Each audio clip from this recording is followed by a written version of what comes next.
Fala, meus amigos do canal Bruno Rezende. Estamos começando mais um Frente a Frente e hoje tem um cara especial, um cara que eu vi jogar quando era criança, depois trabalhamos aí junto, eu de um lado como árbitro, ele do outro lado como diretor de futebol. Fizemos uma amizade bacana, temos um relacionamento muito bom. Hoje acompanho ele como comentarista. E eu tenho uma satisfação enorme, estou até de vermelho, ó, para homenagear ele. As duas equipes que ele jogou é essa cor. Então, essa cor é especial para homenagear ele. E com muito carinho, com muita satisfação que eu recebo hoje, Carlos Eduardo, o maestro Tim, camisa 10 do Tigrão, nos anos 90, nos anos 2000. Seja bem-vindo, Tim. Satisfação ter você com a gente. Ô, Bruno, satisfação toda minha, um abraço para você. Chamar de Brunão, costumei chamar de Brunão, acho que continuar com o Brunão, um abraço para você, para o Samuel. É uma honra e um prazer participar com você, meu amigo. Você realmente falou tudo. A gente ficou de lados opostos, né? Você como árbitro, eu como dirigente, mas assim, o contato, a amizade sempre foi muito grande, o respeito acima de tudo, e para mim é um prazer poder participar do seu canal. Cara, o prazer é meu de te receber. E é isso mesmo, mas que a gente nunca teve nenhum problema, mesmo sendo antagonistas do futebol, né? E a gente sempre teve um relacionamento cordial, um relacionamento bacana. Às vezes que eu ia lá no Vila Nova apitar, e você me recebeu sempre bem, a gente conversava ali pré-jogo, pós-jogo. Depois você na rádio, a gente continuou tendo contato. Às vezes tem as críticas quando a gente não vai bem, mas sempre críticas com respeito e construtiva. É isso que é o mais importa, o respeito acima de tudo. E você tem a minha admiração pelo jogador que você foi e principalmente pela pessoa que você é. Ô, Bruno, eu que agradeço, cara, e você pode ter certeza que a gente eu acompanhei bem sua carreira, né? E você veio crescendo cada vez mais. Você começou lá nas categorias de base, apitando, e o respeito fundamental, acima de tudo, sempre, mesmo quando poderia ter alguma insatisfação em termos de arbitragem, que é normal, a reclamação, ainda mais a gente como diretor de clube, às vezes a gente sempre puxa, né? Tem um lado do coração, você sempre está puxando para o seu trabalho, mas sempre com muito respeito. E também teve muito pouca reclamação, porque você foi um dos maiores, você foi muito bom no que você fazia como árbitro aqui na base, depois no profissional.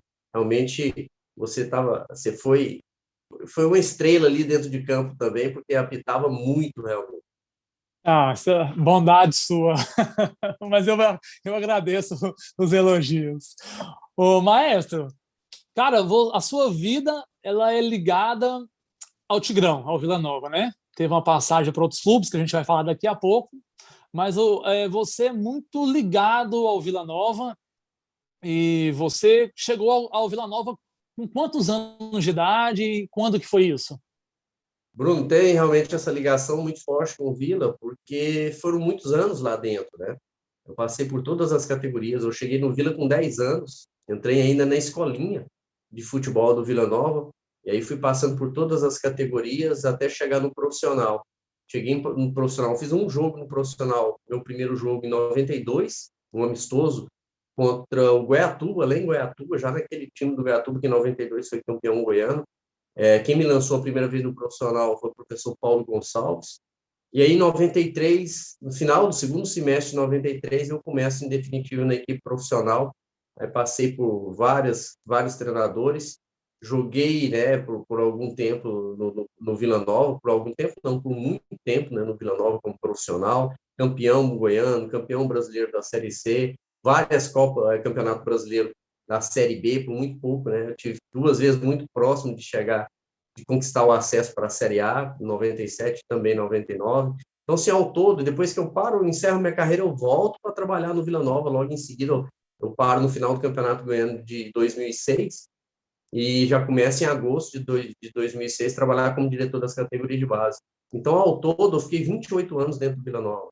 Então, tem muita história, muita coisa que eu vivi lá dentro. Então, essa ligação com o Vila ela é muito forte. Tanto que muitos ainda, quando me vê, né, pessoas, torcedores que me conhecem, fala time do Vila Nova, né? Ligou o meu apelido com o clube, que não tem como. Mas agora, como comentarista, aí você tem que saber separar as coisas, né? Não adianta eu tenho que ser imparcial acima de tudo. Até porque tem muitos amigos, tem muito respeito aqui pelos times goianos, para Goiás, para o Atlético, o próprio Goiânia. Então, assim, eu tento ser bem imparcial, sempre falando aquilo que eu vivi no futebol, né? Tentando levar para o lado da crônica esportiva o que eu entendo e o que eu vejo de futebol. Não, perfeito. Sua história realmente ela é muito ligada ao Vila Nova, e é uma história muito bonita, né? Até mesmo o pessoal perguntou, e aí, quem que vai ser o entrevistado essa semana?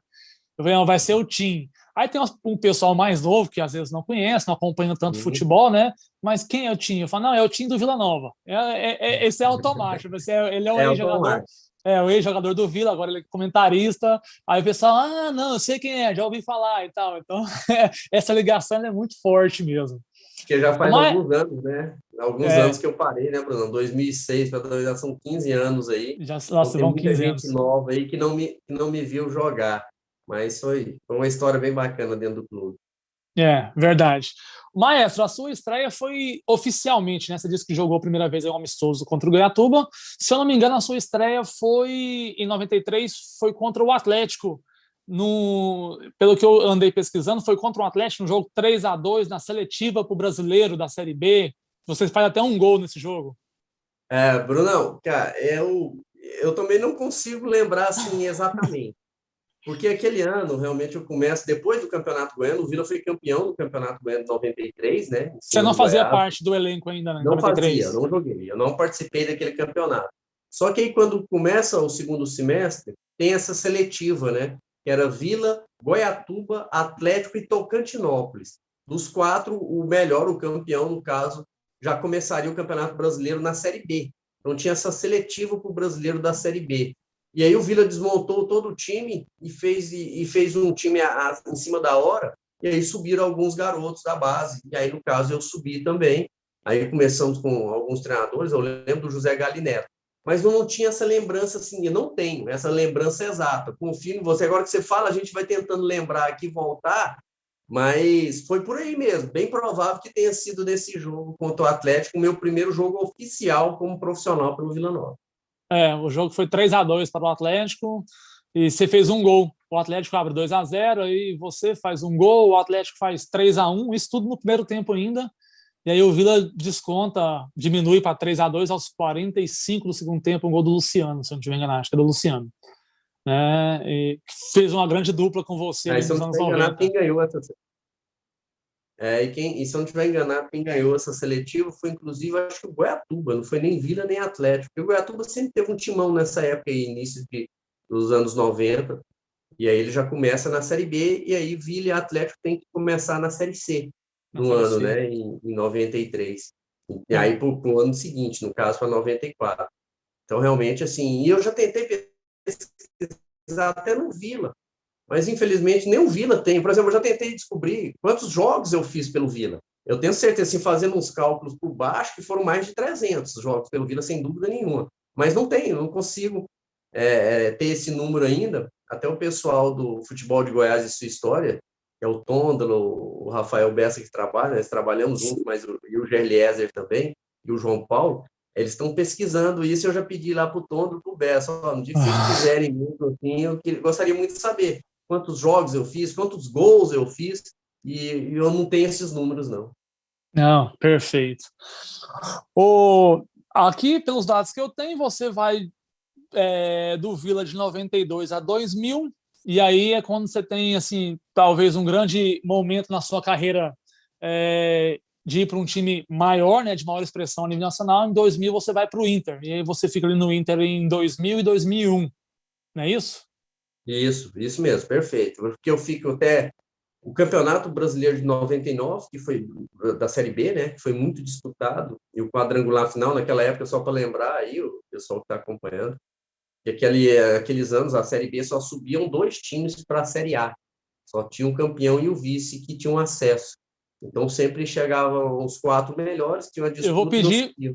Eu vou só pedir para você não falar, que a gente vai falar um Sim, pouco mais na frente desse campeonato, porque eu acho que esse ano de 99 foi muito marcante, né? Ali foi. vários clássicos Goiás e Vila, a gente vai falar um pouco mais sobre isso daqui a pouco. Foi. Não, daqui a pouco nós vamos falar, mas só para lembrar, porque foi após esse campeonato que aí despertou o interesse de algumas equipes. O Inter não foi o primeiro. Só que naquela época, só para lembrar, a gente também tinha um passe preso, né? O jogador era preso ao clube. Você só podia trocar de clube se o clube tivesse esse interesse, se o clube liberasse o jogador. Você não, mesmo com o contrato terminando, você não podia sair. Então, no final de 99, quando começa os anos 2000, o primeiro time que chega é o Atlético Mineiro. E aí acaba que o Vila, o presidente do Vila era o Wilson Balzac, também que fez muita história no clube, mas ele não quis vender, até recusou uma proposta muito alta para a época. Nos dias de hoje é alto, imagina naquela época, foi em torno de 3 milhões. O Jair Rabelo, que era diretor de futebol, afirma isso, que participou, mas o Vila queria 5 milhões. Aí o Atlético sai da parada. Aí entra o Atlético Paranaense, que também nem fez propostas para o Vila. Aí depois entra o Inter. Aí o Inter foi o terceiro, então. Aí o Inter faz uma proposta por empréstimo. E eu vou para o Internacional, mais ou menos fevereiro, março de 2000, com um empréstimo de 500 mil na época, com um passe estipulado em 4 milhões e meio, que era o valor que o Balzac queria, que daria os 5 milhões. Né? Com um contrato até o final de 2000, que era para disputar aquela Copa João Avelange, né? Que não foi um campeonato brasileiro, foi a Copa João Avelange. Só que aí eu tive minha carreira, só para quem está acompanhando também saber, eu tive minha carreira muito marcada por lesões, né? Eu tive muitas lesões, né, durante a minha carreira inteirinha. E no Inter, infelizmente, no ápice da minha carreira, no ponto mais alto da minha carreira, eu tive a pior lesão, que foi no último jogo do Campeonato Gaúcho de 2000, no jogo contra o Juventude, no Beira-Rio. Eu tive uma lesão no ligamento cruzado do joelho. E aí eu tive que ficar 8 meses parado. Então, meu contrato foi estendido. Era para ser até dezembro de 2000. Devido à lesão, o Inter estendeu, juntamente com o Vila Nova, até junho de 2001. Porque aí deu tempo de eu fazer a cirurgia, me recuperar e voltar a atuar pelo Inter. Só que aí, quando acabou meu contrato, o Inter fez outra proposta para o Vila, para me comprar, mas abaixo dos 4 milhões e meio que o Vila queria. A notícia que eu tenho chegou em torno de 1 milhão e pouquinho, mas o Vila também recusou, e eu acabei tendo que retornar. Mas ali foi aquela curva, sabe, Brunão? Estava no ápice, aí quando tem essa lesão, quando aí a carreira começa a inverter. Eu lembro bem disso, e eu ia até tocar nesse assunto. Você acha que a sua carreira poderia ter sido maior se não fosse as várias lesões que você teve? É muito difícil a gente afirmar, mas tudo indica que sim, né, Bruno? Porque só de cirurgia eu tenho 6. Eu tenho um problema crônico, que tem ele até hoje, tanto que eu evito até jogar bola, eu praticamente não bato pelada. Eu tenho um problema muscular muito crônico. Eu tenho lesões musculares com muita facilidade. Minha musculatura, ela não resiste muito. Então, assim, vira e mexe, eu vou bater uma pelada, e na época que eu jogava era a mesma coisa. Eu tinha muitas lesões musculares, além dessas 6 cirurgias. Então, assim, eu acredito que poderia ter jogado bem mais. Primeiro, eu poderia ter alongado mais minha carreira. Eu paro com 31 anos, poderia ter jogado um pouco mais. E acredito que poderia ter jogado em alto nível. Mais alto nível, vamos dizer assim, em times maiores, inclusive. Principalmente nessa lesão aí, porque quando eu estava no Inter, eu estava numa fase muito boa, a melhor fase da minha vida. Eu já estava adaptado no clube, jogando muito bem, jogando como titular. Então, tinha um campeonato brasileiro pela frente para começar, que poderia chamar a atenção para o lado positivo. Então, acredito que eu poderia ter jogado mais, com a qualidade melhor, se não fossem as lesões. Qualidade tinha muito, né? Esses dias eu tive batendo esse mesmo papo aqui com o Marcelo Borges, né? Borginho. Marcou época no Goiás, eles foram rivais ali, começaram mais ou menos na mesma época. Sim, aí ele te elogiou pra caramba, falou assim, cara, o Tim, eu acho que o Tim tinha mais amor pela bola, ele nunca amou ninguém como ele amou a bola, ele tratava muito bem a bola, o Marcelo Borges falou de jeitinho. Só que o Tim era de vidro, ele falou assim, a hora que saía um jogo que falava que jogava no Serra Dourada, o Tim já dava desespero e machucava antes de entrar. Eu tive muitas lesões, sofri muito, e o Marcelo Borginho, né, como eu chamei carinhosamente, é um grande amigo que eu fiz no meio do futebol também. Até nessa transição, né, para virar comentarista, foi um que me ajudou muito, tanto que é um dos melhores aqui do estado de Goiás, sem dúvida nenhuma. Nós nos enfrentamos muitas vezes na base, né, porque ele era do Goiás e eu do Vila, então a gente se enfrentou. Ele se eu não me engano, 2 anos mais velho que eu, mas a gente se enfrentou várias vezes. Depois enfrentei ele outras vezes, em 97, que foi o outro ano que o Vila também teve muito próximo de chegar à Série A. E o Borginho conseguiu, porque estava na Ponte Preta e jogando muita bola na Ponte Preta, conseguiu o acesso aquele ano, juntamente com o América Mineiro. E no final da carreira, tanto dele como a minha, em 2004, nós tivemos a a oportunidade de poder jogar junto, né? E aí a gente conviveu mais perto, essa amizade aumentou ainda mais, que vivendo no mesmo ambiente, trabalhando no mesmo clube, dividindo concentração, campo de futebol, as viagens, então aproximou ainda mais essa amizade. É um cara que eu respeito muito, tenho um carinho gigante por ele, e foi bom como jogador, foi craque como jogador, e melhor ainda como comentarista. Eu tenho uma amizade com ele também, igual contigo, porque a situação foi a mesma, né? Ele não foi dirigente de clube, mas eu cheguei a apitar jogo dele, aí já ele como amador, e aí a gente se conheceu, ele me elogiou no campo também, disse que eu era muito bom, que eu tinha um futuro, e ele depois, como comentarista, sempre teve os elogios, as críticas, mas sempre tudo com muito respeito, a gente criou uma relação bacana. Que legal. Maestro, vamos lá falar desse Vila Nova dos anos 90, que ali, esses anos 90 foi complicado pro Tigrão, né? Assim, porque é um ano que o Goiás dispara, né? Até então era ali muito equilibrado os títulos, e aí o Atlético já vinha na descendência desde os anos 80 ali, né? O Atlético tem o seu último ápice ali em 90 com o título da Série C, depois já não é mais o mesmo. E aí sobra só Goiás e Vila para disputar aquela hegemonia. Mas o Vila Sim. também, assim, dá uma caída e o Goiás dá uma disparada, né? Porque o Goiás ganha muitos títulos nos anos 2000 e vai aumentando a diferença para outros clubes. Como é Sem que dúvida. você, o que você acha que aconteceu ali para o Vila parar ali e o Goiás disparar? O Bruno, sem dúvida nenhuma, os anos 90, como você falou, teve realmente essa deslanchada do Goiás como clube de futebol, que cresceu demais. Sem dúvida nenhuma, a parte administrativa. O Vila enfrentou muitos problemas. O Vila sempre teve muita dificuldade nos anos 90.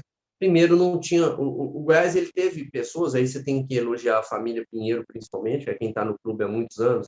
Eles tiveram visão de futebol. O que é a visão de futebol? Primeiro, eles tinham só a Serrinha. Eles sabiam que precisariam de ter outro espaço, conseguiram comprar a área do Parque Anguera, que é onde é o centro de treinamento hoje. E o Goiás não ficou com amor a jogador.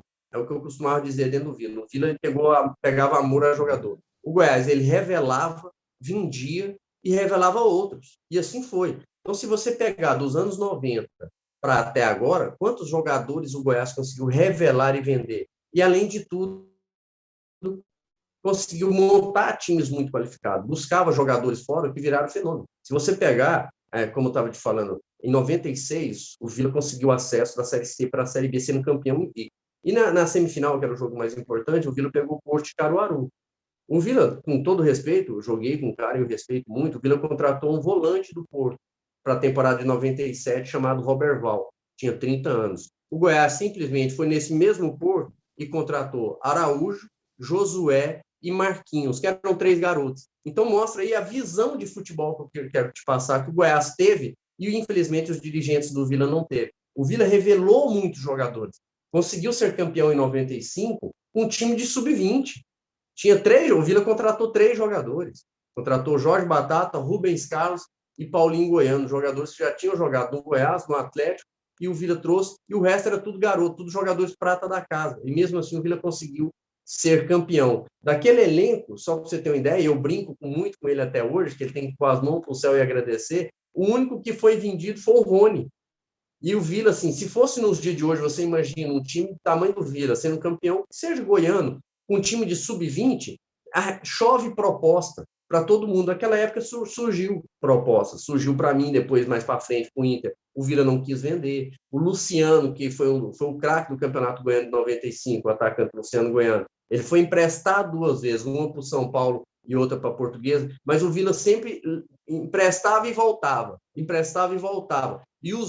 entre aspas, né, sugava o talento do jogador, usava o talento do jogador até acabar. Então, aquele time, por exemplo, principalmente de 95, teve muitos e muitos jogadores que o Vila poderia ter vendido e feito uma estrutura melhor, ter compra um centro de treinamento, crescido como clube de futebol, o que o Goiás foi muito bem. Se a gente pegar desde a época do Luvanor, o Goiás revelou Luvanor, Cacau, Túlio Maravilha, o Wallace, o Idemar, e aí a gente fala mais uma enormidade de jogadores aqui, como Fernandão, e assim vai, e foram vendendo e foi fazendo estrutura. Tanto que o Goiás tem a estrutura ainda maior do Centro-Oeste devido a esses anos 90. e, paralelo a isso, teve entendimento de futebol, conseguiu montar times de futebol muito qualificados, porque ele tinha o dinheiro. O que o Vila não tinha, que era o dinheiro, o Goiás tinha devido a essa situação de revelar e vender. E aí você podia utilizar bem o dinheiro, o Goiás soube utilizar. Por isso teve essa diferença tão grande de Vila e Goiás na década de 90, principalmente. E ao longo dos anos, a diferença, na minha opinião, infelizmente, só fez aumentar, né? Só vem aumentando cada vez mais. Mas isso vai ser um assunto para daqui a pouco. Eu quero tocar nesse assunto, que eu quero envolver as 3 equipes. Você foi campeão goiano em 95, aquele título sobre o Anápolis, né? Um título inesquecível, o campeonato. Eu lembro, eu tinha 10 anos, mas eu lembro de tudo. Aí vem a Série B, a Série C de 96, aquele time que tinha o Valderrama negro, Sabino, que era o Sabino, né? O Sabino, que a cabeleira é muito marcante. Eu lembro também que ele tinha do Granal, o campeão invicto. E aí vem em 97 a Série B. O Goiás ali, Ponte Preta e Náutico. Naquele ano, o Vila não teve grandes chances. Não, como é que é? 97, perdão. 97 é América Mineiro, Ponte Preta, Náutico e Vila. E Vila. Isso mesmo. Você estava naquele jogo do América Mineiro com 60 mil pessoas no Serra Dourada? Não, para variar, eu até brinco, Estava machucado. Eu estava machucado. Mas aquele ano, aí volta na pergunta anterior que você me fez, mostra o tanto que o Vila errou na década de 90. Aquele ano o time era muito bom. 97 tinha um time muito bom, foi muito bem montado o time do Vila Nova para aquele brasileiro da Série B. O Vila não fez um campeonato goiano bom, mas conseguiu reformular o elenco do Campeonato Brasileiro e montou um time muito forte. E contratou Mauro Fernandes como treinador. Treinador que já tinha passado pelo Goiás, era um treinador que já tinha uma experiência boa de Série B, e o Mauro fazendo um trabalho brilhante, né, com o Vila Nova, o time chegando com sobra.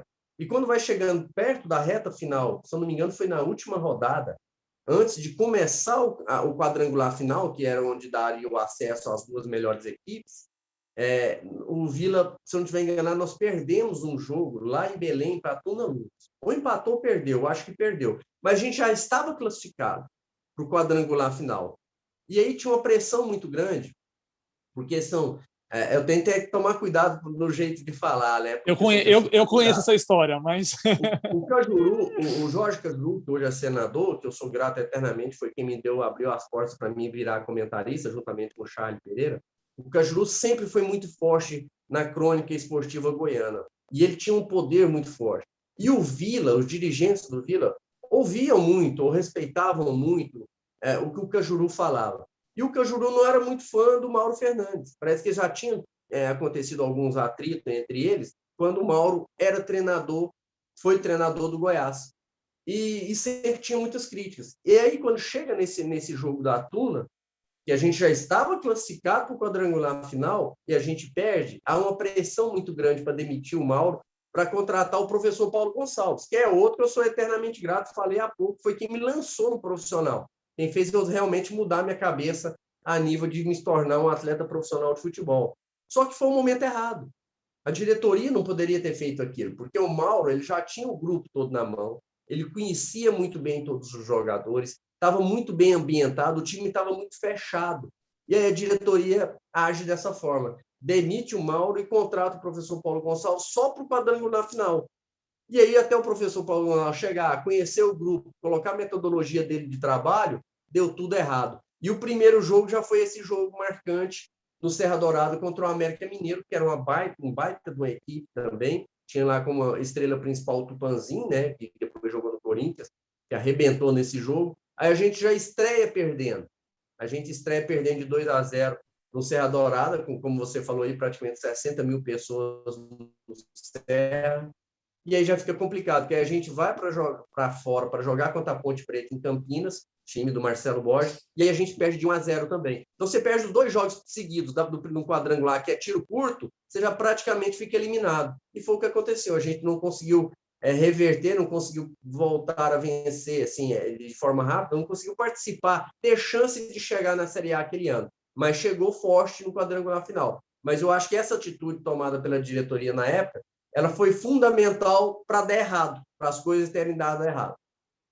Mas, na minha opinião, isso só mostra o quanto os dirigentes do futebol brasileiro, não só goiano, são amadores, né? E nós estamos em 2021, ou seja, quantos anos depois disso aí? 25 anos, 24, 25 anos, e até hoje é igual, né? Quantas vezes a gente não vê aí treinadores sendo demitidos por pressão da imprensa, né? Então, assim, nós temos N casos aí que a gente pode citar, mas não mudou muita coisa, não. 25 anos depois e não mudou muita coisa. Porque muitas vezes também, rapidinho, os dirigentes, e na época ainda era mais, lógico que são torcedores. Todo dirigente ele é torcedor. Mas naquela época eles eram menos preparados ainda do que hoje. Porque, assim, era quase que sair da arquibancada e assumir o cargo de presidente. E aí você fala muito com o coração e não com a razão. E futebol, quem está dirigindo, ele não pode ir com o coração. Por mais que ele torce, é óbvio que ele tem que torcer, ele tem que ter a razão, ele tem que ter a convicção, ter pessoas que entendem um pouco mais para ajudá-lo ali no comando. E naquela época não tinha. Naquela época o povo só ia no coração, realmente as atitudes muitas vezes eram erradas e acabou prejudicando o clube, porque o clube poderia ser muito maior do que se tivesse conseguido acesso, por exemplo, à Série A, lá em 97, que teve muito perto. A emoção sempre, quando se refere a atitudes dos dirigentes, a emoção acaba muitas vezes, em sua maioria, prevalecendo a razão. Mas, maestro, aí a gente vai agora para 3 anos que tivemos vários embates ali entre Goiás e Vila Nova, principalmente assim, a Copa Centro-Oeste, foi uma época muito forte da Copa Centro-Oeste. Se eu não me engano, acho que a primeira edição que tem essa Copa Centro-Oeste é 97, se eu não estiver enganado, e aí o Goiás não participa. Afinal, é Vila e Cruzeiro. E aí o Cruzeiro é campeão. Aí depois, no outro ano, já criam a Copa Sul Minas, que aí o Cruzeiro vai disputar com o pessoal lá e fica só a Copa Centro-Oeste com os times do Centro-Oeste e do Espírito Santo. E aí a gente tem 3 anos seguidos de finais, 98, 99 e 2000, se eu não estiver enganado, ou 99, 2000, 2001, uma coisa assim, entre Goiás e Vila. E sempre embates duros ali, e que na sua maioria o Goiás tinha um time melhor, mas na sua maioria das vezes, eu lembro muito bem disso, o Vila dominava os jogos. E aí o Vila mandava, massacrava o Goiás e a bola batia na trave e não entrava, batia em alguém e saía. O Goiás ia lá, chutava uma bola, desviava alguém e entrava. O zagueiro do Vila ia tirar uma bola, chutava, batia no cara do Goiás e entrava. Essa época foi muito dolorosa. Foi bem dolorosa. E daqui a pouco nós vamos chegar em 99. Isso. E 99 no Brasileirão. Ficou marcante isso no Campeonato Brasileiro. Aquelas Copas Centro-Oeste, eu lembro bem dessa final contra o Cruzeiro, que foram 3 jogos, a gente perde em Minas, aí a gente vence o segundo aqui em Goiânia, e tem um terceiro aqui em Goiânia também, onde o Cruzeiro jogava pelo empate, o jogo, se eu não me engano, foi 0-0, e o goleiro do Cruzeiro era o Maisena, ele pegou muita bola, ele pegou muito, então a gente teve muito próximo de vencer.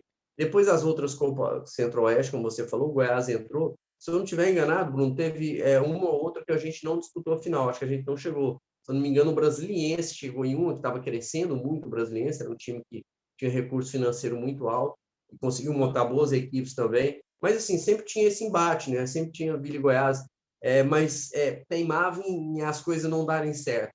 Tanto que o Vila ficou conhecido, assim, na época, eu lembro muita gente, principalmente o pessoal da crônica, falar: o Vila fica com melhores momentos e o Goiás fica com a vitória. Exatamente. Então, foram jogos assim marcantes, principalmente os de 99. Eram 2 ditados. Eu lembro exatamente disso aí. O Vila Nova fica com os melhores momentos e o Goiás fica com os 3 pontos, fica com a vitória.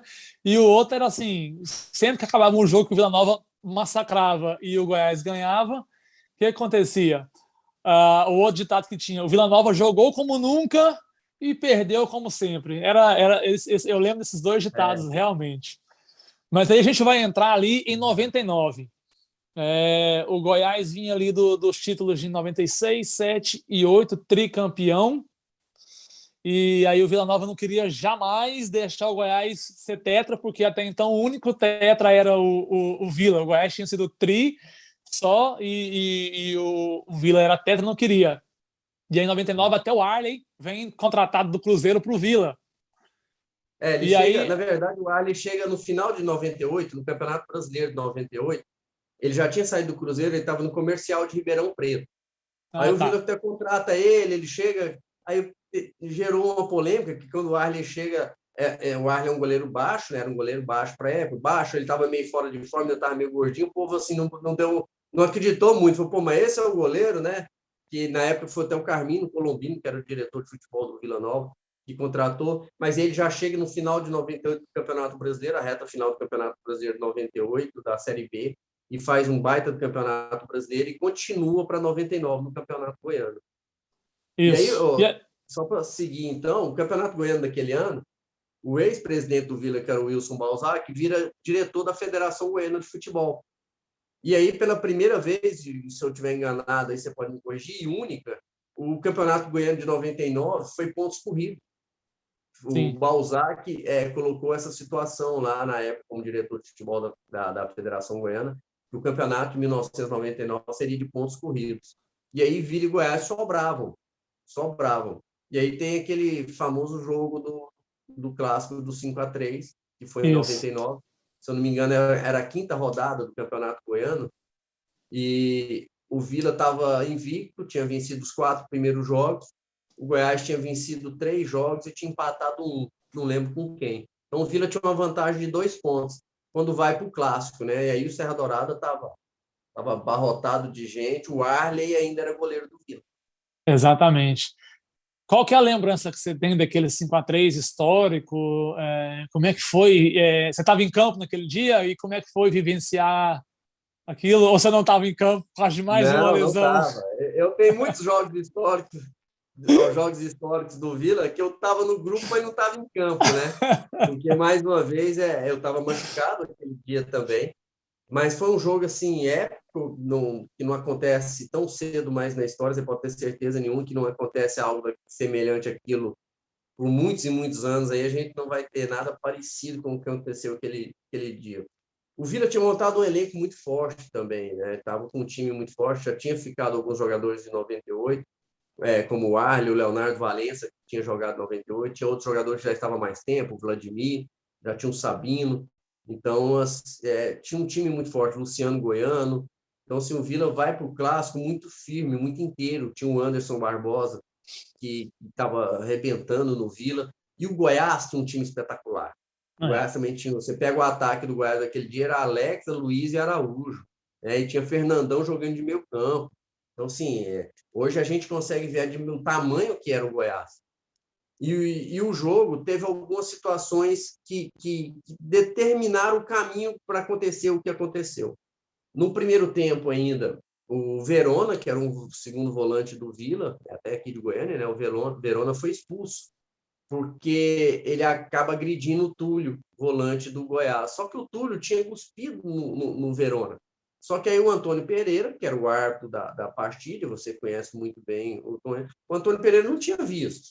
Ele não viu, ele só vê a agressão do Verona, porque realmente é uma atitude ruim, né, da gente falar. O Túlio também, que virou depois um amigo, mas o Túlio acaba cuspindo ali no calor da partida, gosta do Verona, e o Verona perde a cabeça.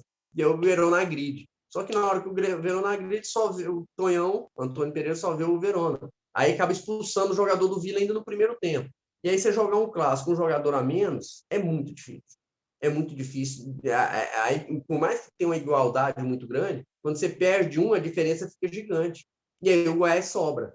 O Goiás sobra no primeiro tempo, consegue fazer 2-0, vira o primeiro tempo ganhando de 2-0, e aos 5 minutos do segundo tempo, num pênalti que o Vladimir comete em cima do Araújo, o Fernandão bate e faz o 3-0. Então, assim, era inimaginável, com um jogador a menos, 3-0 para o adversário, o maior rival da história, num segundo tempo, de você conseguir ter algum tipo de reação. Só que aí as coisas mudam de novo, porque aí o Vila consegue, num contra-ataque, no lançamento do Leonardo Valença, o Anderson Barbosa acaba sofrendo pênalti, que também é contestado pelo lado do Goiás, que muitas pessoas acham que não foi pênalti. E aí é uma questão, assim, sei que foi um baita de um árbitro, sabe que tem realmente essa situação. Né? Ali o jogo 3-0 teve um contato, é um lance interpretativo, como diz no dia de hoje, e acabou com o Antônio Pereira marca o pênalti, e por marcar o pênalti, o zagueiro do Goiás da época, se não me engano, chamava Júlio César, tinha um cartão amarelo, toma o segundo cartão amarelo, vai expulso. Aí tem a igualdade numérica de novo. E aí o Vila bate e diminui, faz 3-1. Só que aí o Vila vira gigante.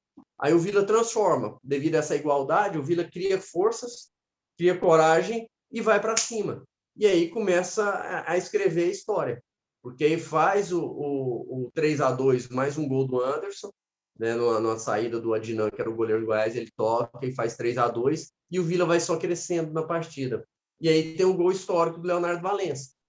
Um escanteio a favor nosso, o goleiro do Goiás, o Adnan, soca a bola tirando da área, a bola cai no meio campo do Leonardo Valença. Só que nisso o Adnan meio que perde a concentração. Ele fica, acho que, conversando com o Silvio Criciúma, que era o zagueiro do Goiás, meio que ele perde a noção da bola. Ele tira o olho da bola, né, vamos dizer assim. E aí o Leonardo, no momento de luz iluminada ali, acerta um chute no meio campo e foi um dos maiores zagueiros que eu joguei, sem dúvida nenhuma, um grande amigo que eu fiz no futebol, jogou comigo depois no Inter também, né? Moramos junto em Porto Alegre. Foi o único jogador que eu tive, que eu compartilhei da mesma casa, né? Que a gente morou junto na minha história. Faz aquele gol épico, gol histórico ali, para muitos, o mais bonito da história do Serra Dourada. E aí o Vila vira gigante.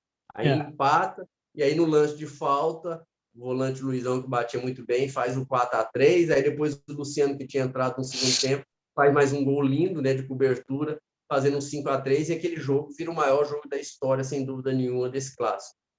Acredito que é o maior jogo da história do futebol goiano, envolvendo as equipes goianas. Eu acho que é o maior jogo. Não. De vez em quando eu tô aqui em casa e eu não torço para nenhuma das duas equipes, mas assim, eu tô aqui em casa, eu quero rever alguns jogos, alguns lances, e esse é um jogo que eu sempre vou ali ver, até pelas narrações também. A narração é coisa É bom demais de marcante. ver assim, mas só para dar os créditos, mesmo com a vitória no Clássico, a gente abre naquela época 5 pontos do Goiás, mas o campeonato era bem longo por ser ponto corrido. E aí, infelizmente, o que ele falou há pouco atrás, o Vila tinha muitos problemas. Extracampo era demais. Questão financeira, você nem fala. Era muito atraso, muito problema financeiro sem jogar. E aí o Vila foi perdendo o foco. E acabou que quem consegue ainda vencer o campeonato é o Goiás, se tornando tetracampeão em 99, que o Goiás, no ponto corrido, ele consegue inverter essa situação aí. Esse jogo foi no primeiro turno, no segundo turno o jogo da volta, o Goiás vence por 3-1. E aí o Goiás tinha um elenco mais recheado, com mais opções no banco, e na reta final ele foi embora. Mas o que eu penso que mais doeu pro torcedor do Vila Nova e para vocês, jogadores, foi o Brasileirão daquele ano, 99, né? O Vila, um timaço também, chega, e aí teria mais uma vez Goiás e Vila disputando a Série B no mesmo ano.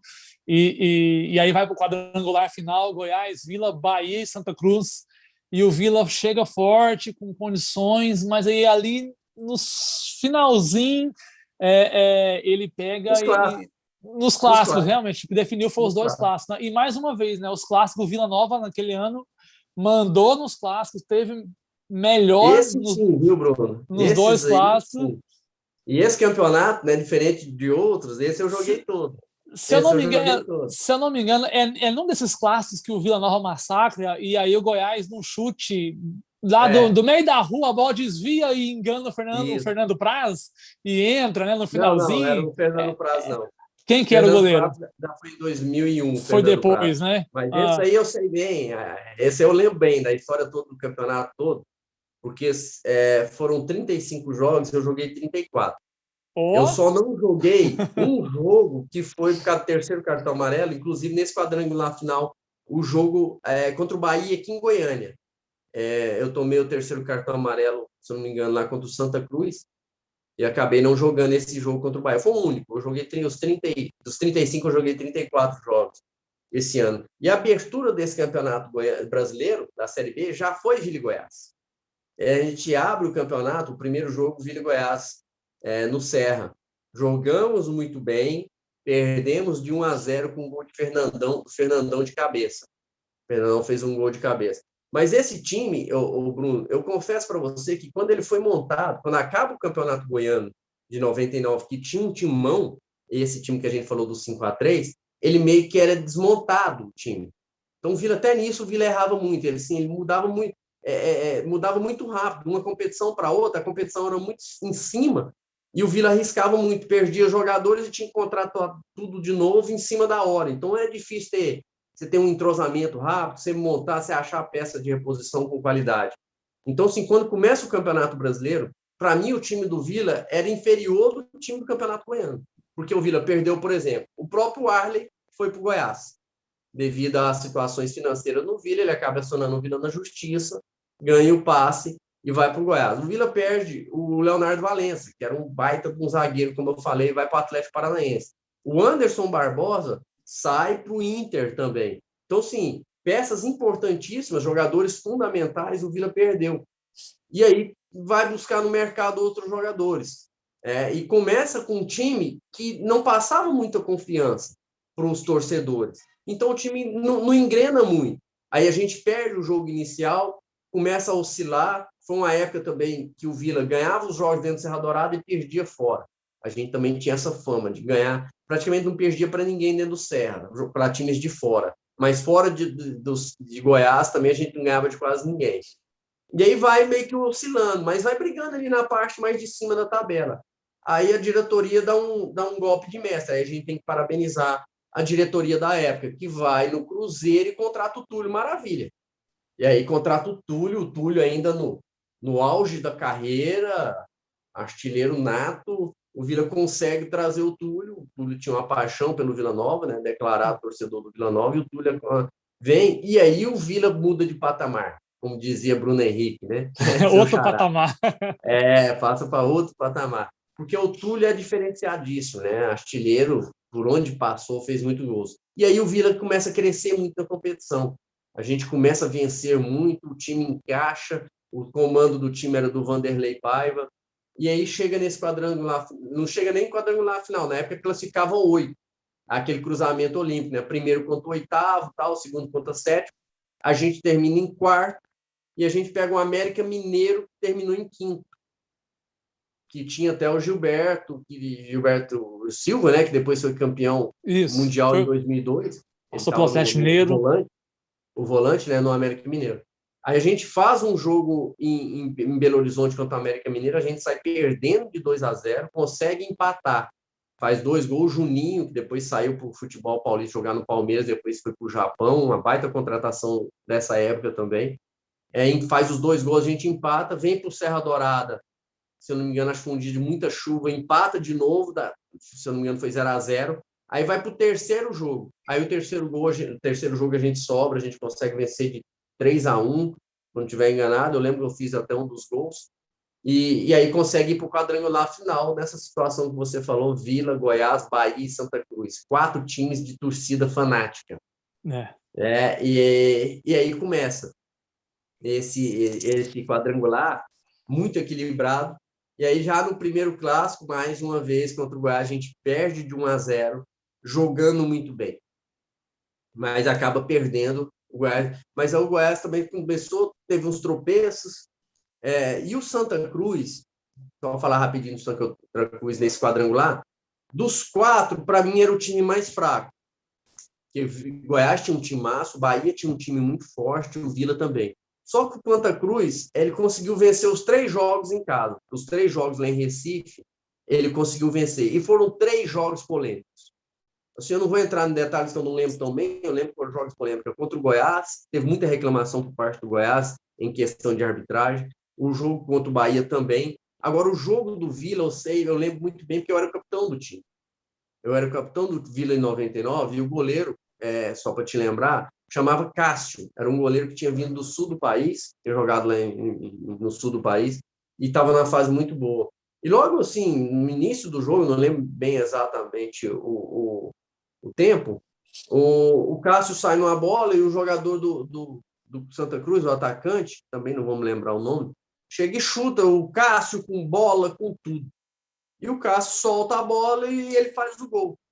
Só que aí e o juiz deu o gol. E na época não tinha essa questão de voltar. Errou. Por mais que ele reconhecesse. O que acontece? Quando o Cássio tira a luva, Bruno, ele tinha tido uma fratura exposta. O dedo dele estava partido. Porque o atacante do Santa Cruz chutou e ele quebrou o dedo e deu fratura exposta. Então, quando o árbitro viu aquilo, ele viu que ele tinha errado. Ele reconheceu para mim que errou, só que ele não volta atrás. Se fosse nos dias de hoje, até eu acredito que ele voltaria atrás, só pelo simples fato de ver como que ficou o dedo do Cássio. E aí ele só falava para mim assim, Tim, eu não erro mais. Eu lembro de eu falar para ele, pô, mas você já errou, né? Você já errou, já complicou. Mas aí o que a gente acontece? A gente sai perdendo, perde o Cássio para o restante do campeonato, esse quadrangular final a gente perdeu o goleiro titular, a gente consegue empatar com o gol do Túlio, e o garoto, que era um garoto, o goleiro reserva, porque o Vila não tinha montado um elenco muito grande, né? Ainda mais em goleiros, dirigentes da época não investiam muito pesado em 2 goleiros para serem ao mesmo nível. Então entrou um garoto, né, que estava começando, que era o Cristiano. Aí no segundo tempo, faltando uns 15 minutos para acabar, ele acaba cometendo um pênalti, até aquele pênalti infantil, o cara está saindo da área, ele vem dar aquele derruba o jogador. Pênalti, claro, aí não foi erro da arbitragem, não, a gente não teve como reclamar. O Santa Cruz acaba vencendo. E aí vai para a penúltima rodada, clássico, Vila Goiás, e Bahia e Santa Cruz. E o Bahia já praticamente eliminado. O Bahia praticamente eliminado, perde para o Santa Cruz lá em Recife. Não sei se foi bem essa ordem, mas eu lembro que era Vila e Goiás. E aí foi um dos jogos também históricos entre Vila e Goiás, porque nós jogamos muito bem. E o Arley, eu até brinco com ele, né? Inclusive hoje eu falei com ele. O Arley, para mim, fez um dos maiores jogos da história dele vestindo a camisa do Goiás. Nossa. Ele pegou demais, Bruno. Esse jogo aí, o Vila Nova massacrou o Goiás. Eu lembro desse jogo aí. Eu estava assistindo esse jogo, o Vila Nova massacrou o Goiás. O Arley eu tenho até num DVD que eu guardo alguns gols, lances da minha carreira. Tem um lance meu nesse jogo que é fantástico. Que o Luciano vai na linha de fundo e cruza assim, meio que na marca do pênalti. E eu chego de primeira, de lado, né, de chapa, como a gente fala, e bato de chapa meio que no contrapé do Arley. Ele vinha voltando da trave para outra. E ele consegue ter um reflexo gigantesco, assim, volta. E praticamente ele defende, ele para a bola quase em cima da linha, assim, com a mão. É uma defesa fantástica. Ele também pega um chute de Túlio, se não me engano, um do Reinaldo Aleluia. Sim, ele fez um jogo épico. E aí o Goiás acha o gol, aquele gol que você falou, né? Aquele gol que você falou, o Dil, ex-atacante do Goiás, né? A outra amiga também no futebol. O Dil chuta, a bola desvia nas costas, ele meio que na bunda do Araújo, engana o Cristiano e vai lá no ângulo. Futebol, é isso aí. A gente jogou muito bem, só que aí o Goiás vence. E aí vai para a última rodada, só para não alongar muito, já falei demais aqui dessa parte. O Vila chega dependendo do Goiás para ter o acesso. A gente pega o Bahia em Salvador e o Goiás pega o Santa Cruz aqui em Goiânia. Se o Goiás vence aqui em Goiânia e a gente vence o Bahia em Salvador, subiria o Vila e Goiás. Então foi uma semana assim que mexeu com a cidade toda. Só que a gente ficou dependendo do Goiás. E o empate entre Goiás e Santa Cruz dava o título para o Goiás, da Série B daquele ano, e o acesso para o Santa Cruz, porque o Santa Cruz tinha perdido para todo mundo fora de casa, mas ele tinha vencido todo mundo em casa, então ele tinha 9 pontos. Com mais um, ele terminaria com 10. E a gente só chegaria a 9. Só que se a gente vence o Bahia, a gente chega a 9, e o Goiás vencendo o Santa Cruz, a gente tinha melhor saldo que o Santa Cruz. Então, bastava uma vitória simples e a vitória do Goiás aqui. Eu confesso para você, Bruno, que foi uma das maiores decepções da minha vida, assim, cara, porque eu fui para o jogo em Salvador confiante que a gente iria chegar na Série A. Que o Goiás tinha um time muito melhor que o Santa Cruz, porque se tem o jogo mesmo, entre aspas, né, se o Goiás joga como normalmente estava jogando, venceria com sobra o Santa Cruz. Só que aí lá em Salvador começa o jogo, primeiro tempo, termina, se eu não me engano, 2-2, eu fiz um gol, acho que o Túlio fez o outro, mas assim, eu lembro de eu falar com o capitão do Bahia, que era o Wesley. Foi o Wesley, na hora de tirar a moeda ali, o paro ímpar para ver quem salta a bola, foi o Wesley, esse aqui é o jogo da vida do Vila. E o Bahia estava eliminado. Aí o Wesley ainda lembra de falar, Tinha, aqui está todo mundo desanimado. Eu falei, não, pode deixar, nós vamos jogar a vida, só vou te avisando, né? Então, assim, eu não posso... As pessoas falam, o Vila perdeu para o Bahia, perdemos. Viramos 2-2, mas, assim, a gente venceria. Aí só quando chega no intervalo, que a gente tem a notícia do jogo de Goiânia, muitos jogadores não queriam voltar, porque ali foi um balde de água fria. A minha filha participando. Nenhuma em cima de todos. Aí o Goiás, só para quem está nos acompanhando entender bem, o Goiás faz um jogo, considerar que a gente fala jogo de compadre, né? Aqui no Exato. Serra Dourada, o jogo termina 0-0 porque o empate estava beneficiando os dois. Aí acaba subindo Goiás e Santa Cruz, e a gente, no segundo tempo, lá em Salvador, toma 2 gols e acaba perdendo o jogo para o Bahia de 4-2. Então foi isso aí o Campeonato Brasileiro de 99, mas esse foi marcante, mas Esse dói, infelizmente né? o final foi trágico. Esse dói. Deixa eu só colocar minha filha para ir lá na minha esposa, que ela tá aqui. Vai lá na mamãe, que a mamãe tá trabalhando. Dá um tchauzinho pro pessoal. O pessoal te vê lá na live. Agora vai lá na mamãe. Vai, anda. Anda, filha. Vai lá na mamãe, filha. Vai ficar trabalhando. Anda. Filha, por favor, vai lá na mamãe, anda. Vamos aqui. Ai, Tem uma moça também, a filha tem 12 anos. Internet é isso, aqui não é igual É televisão, não. Ô, faz Tim, parte. aí depois você encerra a carreira em 2006 e aí você vai virar diretor das categorias de base do Vila Nova, faz um trabalho bacana lá, depois você trabalha também no profissional, e aí você vira comentarista. Você virou comentarista, foi em que ano? 2019. 2019. Então tem 3 anos que você entrou pro... Foi julho de 2019, né? Estamos aí com um pouco mais de 2 anos como comentarista. Mas, como você falou, eu encerrei minha carreira em 2006, na Aparecidense, né? Porque eu jogo 2005 pelo Vila. O último título do Campeonato Goiano que o Vila tem de 2005 eu ainda participava, né? Eu ainda participei, tive a honra de poder ser campeão ainda, defendendo as cores do Vila Nova. Aí, em 2006, já meio que desanimado, devido principalmente às lesões, né? Que estavam cada vez agravando mais. Acho que até porque a idade também vai chegando, vai aumentando, e você fica mais propício a ter lesões. E aí eu jogo o Campeonato Goiano 2006 pela Aparecidense, com alguns problemas também, a questão de dificuldade financeira. Na época, a Aparecidense estava um time emergente ainda, né? Começando ainda. Aí eu meio que desanimei, Bruno. Aí eu achei, acho que chegou a hora de parar. Aí eu paro em 2006 e logo recebo o convite do Newton Ferreira, que era o diretor de futebol, vice-presidente do Vila Nova na época, para assumir as categorias de base. Confesso para você que naquele momento eu não queria assumir a base, porque isso é um erro que muitos jogadores têm quando param de jogar. Eu achei que eu tinha condições de ser diretor de futebol do profissional.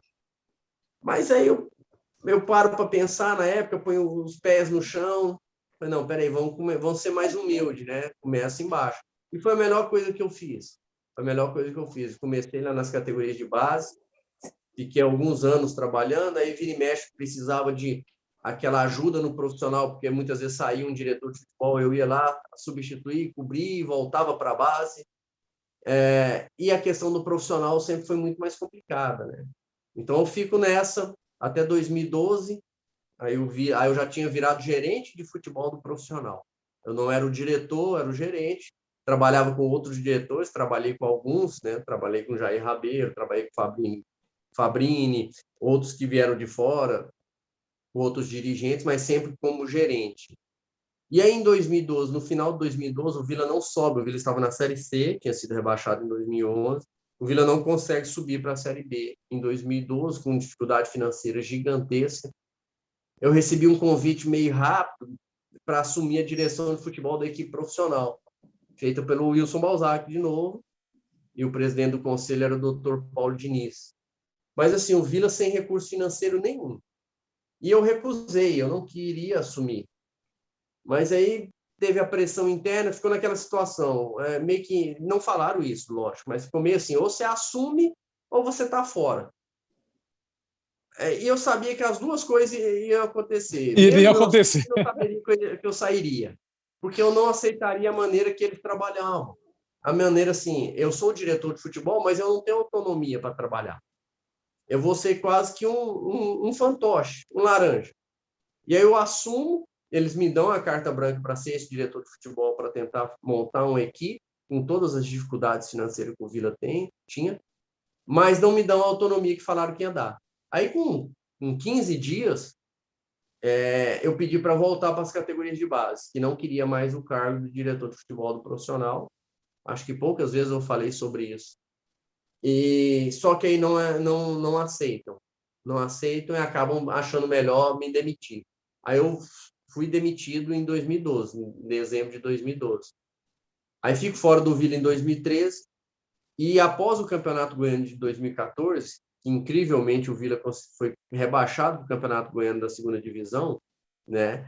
Eu recebo novamente o convite para voltar como gerente de futebol para o Vila, o Campeonato Brasileiro daquele ano, da Série B, o Vila já tinha conseguido o acesso, feito de novo pelo Nilton Ferreira, que se tornou um grande amigo meu no futebol, o Niltinho.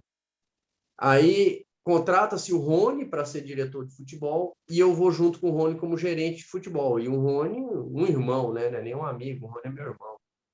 Só que aí, mais uma vez, muito difícil porque o Nilton coloca a gente, mas ele sai, né? Ele não fica.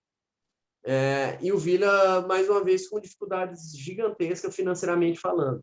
E aí o Rony teve que montar um time muito rápido, às pressas, porque o time tinha sido rebaixado do Campeonato Goiano, tinha mandado praticamente todo aquele elenco embora, ficou com pouquíssimos jogadores. Aí o Rony, nas pressas, tem que montar um time com pouco dinheiro. Aí isso foi fundamental para a coisa não dar certo. O time demorou a engrenar no Campeonato Brasileiro da Série B. Eu lembro da gente ficar, acho que 10 rodadas sem vencer nenhum jogo. Eu achei que não tinha feito nenhum gol, se não tiver enganado, nas 10 primeiras rodadas. Então, sempre dificuldade gigantesca, e mais a dificuldade financeira, resumindo, para alongar muito. O Vila acabou sendo rebaixado também no Campeonato Brasileiro da Série B. O Vila estava com um presidente interino, que era o Rodrigo Nogueira, que estava ali cumprindo um tampão, né, um mandato tampão. Então, foi um dos piores anos. Para mim, o pior ano da história do Vila Nova foi 2014. O time foi rebaixado do Campeonato Goiano, rebaixado do Campeonato Brasileiro da Série B.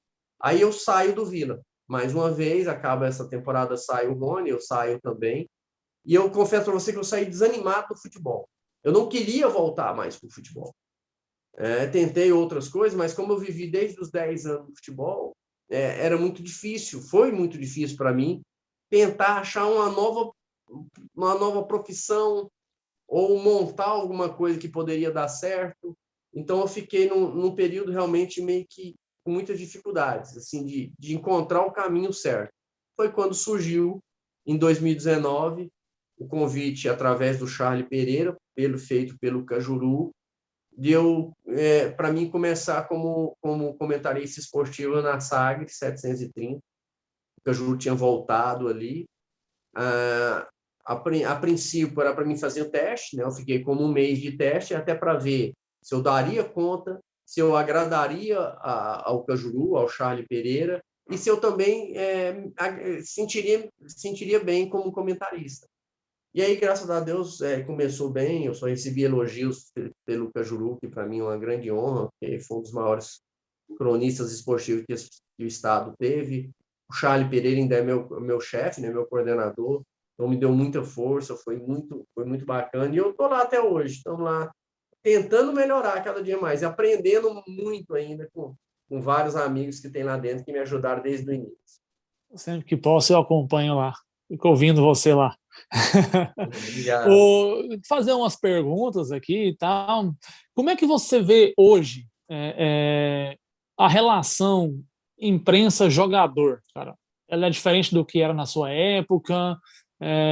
Você acha que a imprensa tem um pouco de inveja dos jogadores pelo padrão de vida que eles têm, pela qualidade de vida, pelo dinheiro que eles ganham, pelo estilo de vida que eles têm? Como é que você vê isso hoje? Não só a imprensa goiana, mas de uma maneira geral no Brasil. Como é que você vê, como é que você acompanha aí essa imprensa que hoje tudo politiza? Tem um lado aí que coloca política em tudo e que querem digitar normas e regras para os jogadores, né? Como é que você vê tudo isso? Até começando a resposta sua do início aí, mudou demais, mas mudou muito assim em relação imprensa-atletas. Na minha época, o pessoal da imprensa tinha muito mais liberdade, porque assim os repórteres ficavam praticamente o tempo todo no clube. Acabava o treino, ele pegava se ele quisesse entrevistar 10 jogadores, entrevistavam. Eu lembro da gente sentar dentro do gramado com os repórteres setoristas da época e ficar batendo papo. Além da entrevista, a gente batia papo. Então, você tinha uma proximidade muito maior dos jogadores, né? Tanto que muitos que estavam na época se tornaram meus amigos pela convivência. Aí eu posso lembrar de você, lembrar aí um Alípio Nogueira, que está até hoje, que virou meu amigo, e várias vezes eu dei entrevista. Na época, o Vila tinha um setorista famosíssimo, muito respeitado, que era o Jotinho, né? O Jota Risada, e virou um amigo também. Então, você tinha uma relação muito mais próxima. Eu acredito que aquilo, como era antigamente, era errado. Acho que essa relação assim, muito direta, ela acaba fazendo que o trabalho dos dois não funcione bem, nem do repórter, nem do próprio jogador.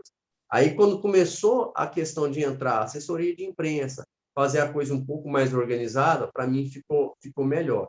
Só que hoje houve um distanciamento maior, porque, principalmente depois da pandemia, ficou mais complicado ainda, né? Agora que está começando a voltar o setorista a cobrir os clubes no dia a dia. Então, houve um distanciamento, houve um afastamento. E essa outra parte da pergunta que você me fez, a questão da inveja das coisas, eu confesso para você, e aí eu confesso falando com quem eu trabalho, no meio que eu vivo, eu nunca vi essa questão da inveja do pessoal da imprensa com o jogador. É lógico que os jogadores hoje têm salários milionários, a maioria ganham muito mais que na minha época, mesmo jogadores de times de Série B, como estão o Vila e Goiás hoje. Mas eu não vejo essa questão da inveja. Eu vejo muitas vezes, que já vi algumas vezes, o cronista, ele tem uma dificuldade, às vezes, em separar a paixão do clube nos comentários, isso a gente vê alguns casos de acontecer. Aí eu vou te falar novamente por mim, pela Rádio Sagres, que é a rádio que eu trabalho hoje, o Sistema Sagres, né, que tem televisão hoje, internet, tudo. Eu vejo o pessoal muito profissional. E eu estou lá trabalhando com outros amigos comentaristas que são referências no estado. O Evandro Gomes é uma referência de mais de 50 anos como comentarista esportivo. Então, ele já tem um respeito muito grande por todos e cada dia ele se prepara mais, não é porque tem 50 anos que ele acomodou um José Carlos Lopes, que mesmo declarando de forma explícita a sua torcida para o Goiás, é uma pessoa que é muito imparcial. Assim como o meu caso, que eu te falei lá no início da nossa conversa. Eu sei separar muito bem os anos que eu vivi dentro do Vila Nova, o carinho, o respeito e a gratidão que eu tenho para o clube na hora de comentar. Se eu vejo o Vila fazer alguma coisa errada, não é porque um jogador do Vila que fez uma coisa errada que eu vou tentar acomodar, defendê-lo aqui. Não, a gente tem que ser imparcial. Agora, uma coisa que eu prezo e o Sistema Sagres preza é a crítica com respeito. A crítica, Bruno, ela faz parte do futebol. Você trabalhou muitos anos, você num dia você pode estar ruim, como eu fiz vários jogos ruins, e é lógico que a gente vai ser criticado. Agora é a maneira de criticar. E muitas vezes na minha época, e eu repudiava isso, era a crítica com ofensa. Muitas vezes ofensa particulares, ofensa em cima de situações que não tinha nada a ver com o futebol. Então isso, pelo menos, eu carrego comigo, que espero jamais fazer. Eu vou criticar dentro do que o jogador fez dentro de campo. O que ele faz fora de campo, a vida particular dele, não cabe a mim. Eu tenho que analisar aqui, como comentarista esportivo, a parte do futebol, dentro de campo. Ele jogou bem, eu vou elogiar, ele jogou mal, eu vou criticá-lo por isso. Então, simplesmente assim, eu acho que o Sistema Sagres faz isso muito bem. Tem um respeito, acima de tudo, pela pessoa, pelo ser humano. Agora, a crítica vai em cima do desempenho do atleta dentro de campo.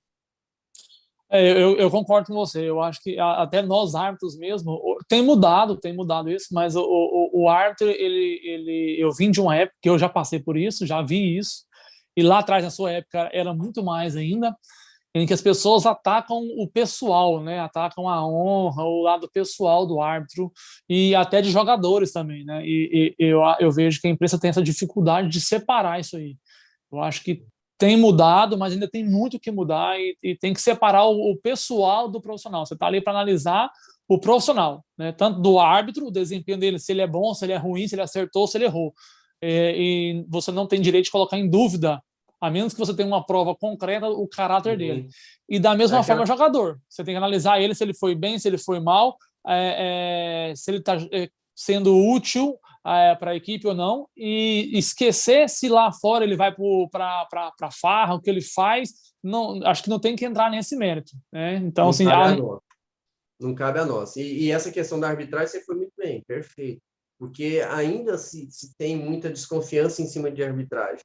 Né? A pessoa, muitas vezes, o cara tá vendido, fez de má fé, disse, não, pô, o árbitro é um ser humano. Eu até que me prove o contrário, para mim, o árbitro erra. Assim como o jogador erra, como o dirigente erra, como o ser humano erra. Ele está ali, ele tem que tomar decisões em frações de segundos e vai acontecer os erros. O futebol não vai parar de ter erro. Chegou o VAR agora para tentar amenizar essa questão dos erros, mas ainda acontece. E tem muitas coisas também no futebol que a gente tem que respeitar os árbitros. Tem o famoso tal do lance interpretativo. Eu posso olhar um lance de uma forma e você vê ele de outro. E não quer dizer que eu estou errado, nem que você está errado. É uma maneira de interpretar o lance. E ele pode gerar uma polêmica. E o bom do futebol é ter essas polêmicas. Né? É lógico que cada um tem uma visão. Mas, assim, você criticar o árbitro como pessoa, que ele está fazendo aquilo ali de má fé, eu acho um erro muito grave, que ainda se comete muito no futebol brasileiro.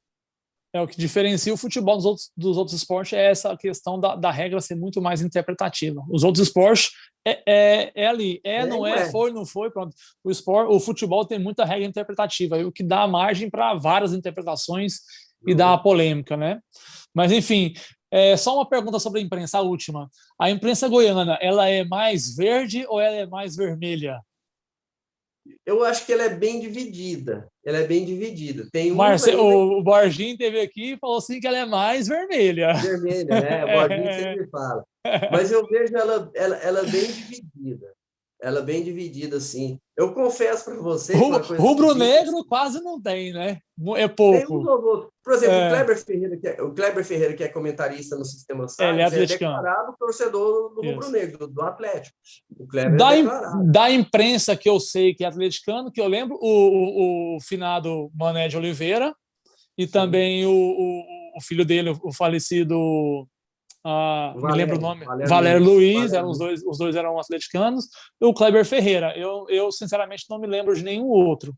E aí entra naquele sistema que a gente falou, assim, o Atlético, principalmente, né, no final dos anos 80, início das décadas 90, teve uma fase muito ruim, né? Então, assim, formou poucos torcedores. Agora o Atlético está começando a crescer novamente em nível de torcida também, né? Exato. Como time, nem se fala. Mas, assim, uma coisa que chamou a atenção na imprensa, Bruno, que às vezes de fora a gente não via, é que o pessoal torce bem. O pessoal torce muito, sabe? Assim, eu até assustei com isso. Eu sabia que fulano era torcedor do Vila, fulano era torcedor do Goiás, mas eu achava que o pessoal torcia menos, né? Mas o pessoal sofre muito quando está tendo jogos assim dos times de coração. E muitas vezes torce no microfone ali no ao vivo, em loco, viu? Torce mesmo. Eu sei disso. Não dá conta de separar, não dá conta. Não sabe. Eu acho que ela é bem dividida. Mas, assim, se a gente pegar num geral, eu acredito que tem um pouquinho mais ainda do torcedores do Vila do que do Goiás. Mas eu vejo que ela é bem paralela. Não, beleza. Deixa eu já... Minha esposa entrou aqui para me entregar um negócio que eu acabei me perdendo. Ô, Tim, como a gente falou, ali nos anos 90, o Goiás... né? O Atlético caiu muito, o Vila meio que estagnou e o Goiás subiu assustadoramente. E, na verdade, no final dos anos 90, o Atlético praticamente morre. Início dos anos 2000 ali. E aí, depois de 2, 3 anos, começa a ressurgir. E ele, sim, tem um ressurgimento digno de uma fênix mesmo. Assim, vem com tudo. E ele pega... E, na minha opinião, eu até debati isso com outras pessoas que vieram aqui, ele assume um protagonismo e ele meio que passa o Vila Nova nesse protagonismo e disputa ali pau a pau com o Goiás. E, na minha opinião, ele passa a ser ali a segunda força do estado, de fato. Não a torcida está de longe, a torcida do Vila é muito maior que a do Atlético, vai demorar ainda alguns anos ainda para acontecer, de equilibrar, se isso vai acontecer. Mas, de fato, acho que de 2005 para cá, o Atlético ali assume como segunda força do futebol goiano. Você concorda com isso? Se você for analisar tecnicamente, sem Tecnicamente, dúvida nenhuma. isso. Tecnicamente, sem dúvida nenhuma. Hoje eu poderia dizer para você que tecnicamente é a primeira força. É o time Isso. mais forte. É o time mais forte. Agora o Atlético teve, e aí eu concordo plenamente com você, praticamente o Atlético morreu, né? No início ali do ano 2000. Eu lembro de passar em frente o estádio Antônio Ascioli, abandonado, mato.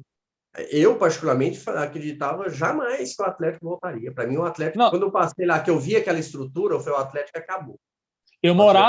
eu sempre morei ali perto, eu cresci ali no centro ali perto, e nessa época eu tinha voltado, eu ainda era atleta, tentando ser jogador, eu tinha voltado do Guarani e fui pro Atlético. Eu jogava no Atlético, e eu até contei essa história aqui, e assim, tinha dia que a gente não treinava porque o ônibus que buscava a gente ali no Ascioli, que estava demolido para ir para Urias, tinha 7 meses que o pessoal não pagava o aluguel do ônibus, o cara não ia buscar a gente. Tinha dia que a gente chegava no Urias, o ônibus levava, a gente chegava no Urias, não tinha uniforme para treinar porque estava sujo do dia anterior, porque não tinha energia e nem água para lavar o uniforme. Então, assim... É o ponto que chegou, né? Mas aí teve duas coisas que foram fundamentais. Primeiro, a partir de 2005 ali, né, 2004, 2005, teve a questão financeira. Ele arrumou aí méritos para a diretoria da época, que conseguiu arrumar bons patrocínios e ter o dinheiro, mas acima de tudo teve o entendimento de futebol. E aí acertou na pessoa que hoje é o presidente, o Adson Batista. E o Adson foi contratado, né? Ele estava lá se não me engano, era nenhumas, lá no Grêmio Rio-Granense, na época, foi contratado. E aí o Adson soube usar o dinheiro. Isso é fundamental, Bruno, porque assim, muitos anos eu vi o Vila com dinheiro e não conseguiu utilizar bem, né? Mesmo em tempos não distantes. Aí o Vila teve muitos presidentes que injetaram dinheiro, a gente pode citar nomes como Carlos Alberto Barros, o próprio Cis Hernando, tiveram Leonardo perto, Rizzo. o Leonardo, né? Teve algum êxito, né? Conseguiu ter êxito, por exemplo, Leonardo foi campeão goiano, o Cis Hernando teve muito próximo de conseguir em 2008 o acesso para a Série A, seu Barros conseguiu vencer uma Série C, mas assim, gastaram muito dinheiro. Infelizmente, faltou uma pessoa para auxiliar esses presidentes na parte do futebol. E o Atlético não. O Atlético arrumou dinheiro e teve na figura do Adson um cara muito inteligente e conseguiu acertar muito mais do que errar no futebol. E aí fez o Atlético ir crescendo cada vez mais. E não teve uma concorrência interna que existe muito no Vila, existe muito no Goiás. O Adson está lá desde 2005. Então, hora nenhuma se cogita sair o Adson. E as pessoas foram respeitando o Adson. A parte do futebol, quem manda é o Adson.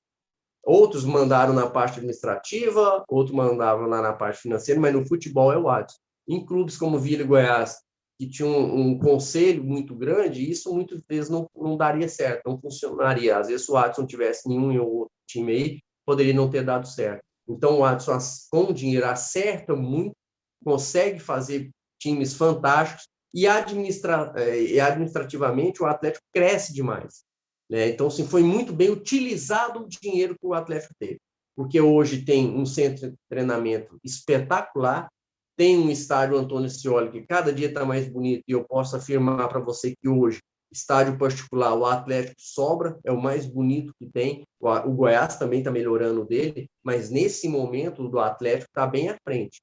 Então, assim, administrativamente cresceu demais. O que não faz o Atlético ainda maior seria essa questão da torcida que você falou, porque Vila e Goiás ainda está muito à frente em termos de número de torcedor. Mas eu posso te afirmar que o Atlético está crescendo muito, até porque está cada dia mais consolidado a situação do Atlético no Campeonato Brasileiro da Série A. A gente está vendo aí o Atlético permanecendo por mais um ano, já disputou uma Sul-Americana, tem possibilidades daqui a pouco de surpreender, de buscar uma Libertadores. Então, assim, está muito bem tocado, está muito bem gerido o Atlético. E a tendência é crescer cada dia mais. Que Vila e Goiás que abram os olhos, realmente. Porque a tendência, se continuar assim, no futuro próximo, aí, o Atlético realmente ser o maior time do Centro-Oeste, como todos falam aí, de Goiás, por exemplo, como o Vila já foi. Então, o Atlético está muito bem gerido hoje. Eu acho que a distância Goiás-Atlético já foi gigantesca. E eu penso, né, e é um pensamento meu, que a cada ano diminui muito, né, mas diminui muito assim, essa distância. O Goiás já foi 3, 4 vezes maior do que o Atlético e, na minha opinião, hoje não é nem 2 vezes maior. É maior, mas tá, já, assim, já diminuiu bastante, né? E, na minha opinião, o Atlético já passou o Vila, só não passou em torcida ainda, mas em estrutura, em organização, em títulos já igualou o número de títulos de campeonato goiano, e aí o Atlético já conseguiu uma Série B de brasileiro e está disputando uma Sul-Americana, então, assim, consistente na Série A, né?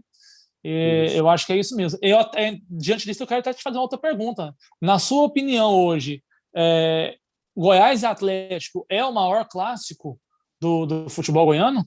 Não a maior Ainda, rivalidade, porque a maior rivalidade ah, envolve torcida, e aí sim, eu penso, eu até na minha despedida eu falei isso, né? Falei assim, ó, não é a maior rivalidade ainda é Goiás e Vila. Em Goiás e termos de Vila. torcida, a imprensa também, que é dividida entre Goiás e Vila, e a imprensa é quem fomenta muito isso também, tem muita parte nisso, mas tecnicamente falando, e disputa por espaço a nível nacional, Goiás e Atlético, na sua opinião, é o maior clássico hoje? Hoje não, já há algum tempo, né? Tecnicamente falando, de algum tempo vem sendo. Esse ano, para mim, o Atlético está sobrando, tecnicamente, em cima de Vila e de Goiás. O Goiás ainda está brigando aí com acesso para a Série A, está buscando ainda o acesso esse ano novamente para a Série A. Tecnicamente, a gente poderia dizer que sim. O que diferencia muito ainda o clássico Vila e Goiás é essa rivalidade, que aí, assim, não é discordar de você. Tem o lado da imprensa, mas tem o lado da torcida. A Sim, torcida é o claro. que falta do É o que Atlético. pesa muito. Por mais que o Atlético já tenha uma torcida muito apaixonada, ainda não conseguiu criar essa rivalidade, porque ainda Vila e Goiás ainda chama mais atenção por esse lado, pro lado do torcedor, porque é uma rivalidade que ficou muitos anos, que vem de muitos anos. Então, ainda ela mexe mais com o torcedor de Vila e de Goiás quando o clássico é entre os dois. Mas não tem dúvida nenhuma de afirmar para você que, tecnicamente, o Atlético hoje se insere aí, com o Goiás, com o próprio Vila. O Vila esse ano a gente tem que, do ano passado para cá, a gente tem que enaltecer o trabalho que está sendo feito por essa diretoria atual, porque tem conseguido, né, no momento terrível que é essa pandemia, conseguir êxito, que foi o título da Série C. Para mim já consolidou aí a sua permanência na Série B, que já é um prêmio diante de toda a dificuldade que o Vila vem vivendo há alguns anos. Então essa diretoria tem melhorado o Vila, mas ainda está bem longe do que se tornou o Atlético. E o Goiás teve aquela oscilação. O Goiás, eu acho que ele nunca teve num momento tão difícil. E, principalmente, é fundamental para o Goiás voltar para a Série A esse ano. Porque o Goiás, se ele permanecer mais um ano na Série B, é uma crise interna que pode gerar problema.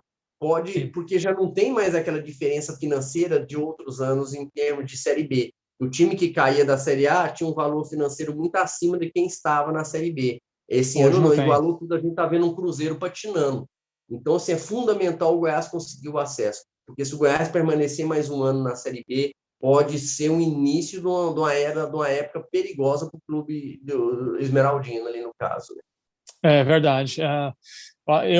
Eu não torço pro Vila, não torço, mas eu queria muito ver o Vila Nova um dia na Série A, porque eu acho que pela torcida que tem, acho que essa torcida que sofre tanto, mas que continua sempre muito apaixonada, que sempre apoia o Vila ali nos momentos que precisa. Acho que essa torcida ela merecia nem que fosse um ano só, assim, nem que o Vila subisse e Até caísse, voltar, né? mas pelo menos um ano essa torcida ela tinha que sentir o gosto, tinha que sentir o sabor do que é uma Série A chamada Goiano, porque é uma torcida diferenciada, é uma torcida que merece isso, merece sim.